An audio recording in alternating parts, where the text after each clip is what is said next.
The Signmaker's Assistant by Ted Arnold. Signmaker's Assistant. Everyone in town agreed. The old Signmaker did the finest work for miles around. Under his brush, ordering letters became beautiful words.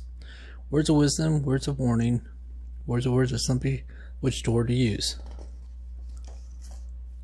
When the paint stopped, people stopped because the sign looked so important.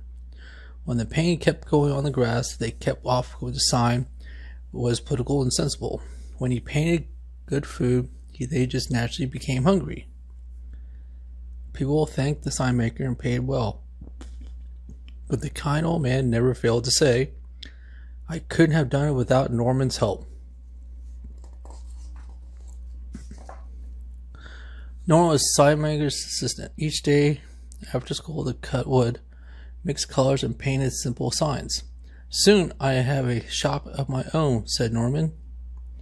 "Perhaps," answered the Signmaker, "but not before you clean these brushes."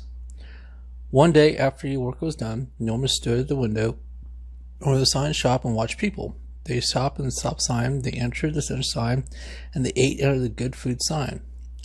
They did whatever the sign says. Norman to himself, "I wonder."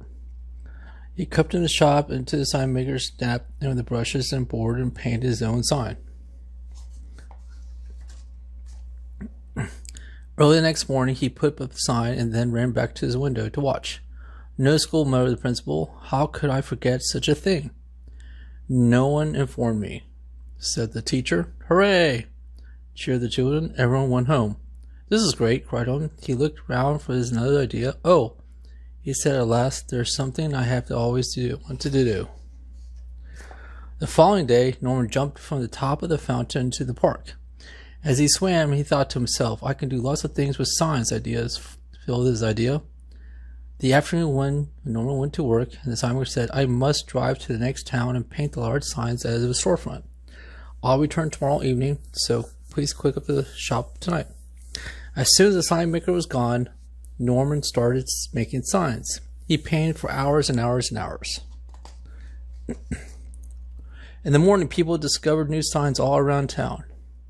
"Toy shop, buy a Norman present, eat your hat, bank closed, deposit here. Go back 3 spaces. Stop ants crossing. Knock heads. Garbage dump.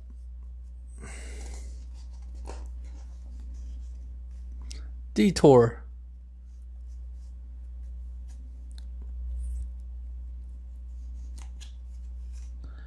Norman watched it all off until the ears came to his eyes, but soon he saw people become angry. "The Signmaker's playing tricks," he shouted. "He made fools of us." The teacher tore down the "No School Today" signs. Suddenly people were tearing down all the signs, not just once, but every Signmaker that he had painted. The real trouble started. Without store signs, shops became confused. Without stop signs, drivers didn't know what to stop. Without street signs, firemen became lost. And even when Signmaker returned from his work for the next town, he knew Norman's tricks. An angry crowd of people met with him at the back door to the shop and chased him into the woods. As Norman watched, he suddenly realized that without the signs and without the Signmaker, the town was in danger. "It's all my fault," cried Norman. No one was listening. Late that night, the Signmaker returned and saw the light of his shop. Norman was freely painting. While the town slept, when Signmaker watched, Norman would put up his signs, and street signs, danger signs, welcome signs, in and out, large, small signs, new beautiful signs. He returned all his presents and cleared away the garbage at the grocery store. It was working. When he finished putting up his last sign, the entire town to see. "Don't blame the Signmaker. I tricked you. Am I sorry, Norman?" Then Norman picked up his things up and locked his shop, and he turned to go to discover the Signmaker, and all the townspeople gathered for the door. "I know you're angry, but for me, what I did," said Norman without downcast eyes, "so I'm leaving." "Oh, we're angry all right," answered the school principal, "but we were all fools for obeying such signs without thinking."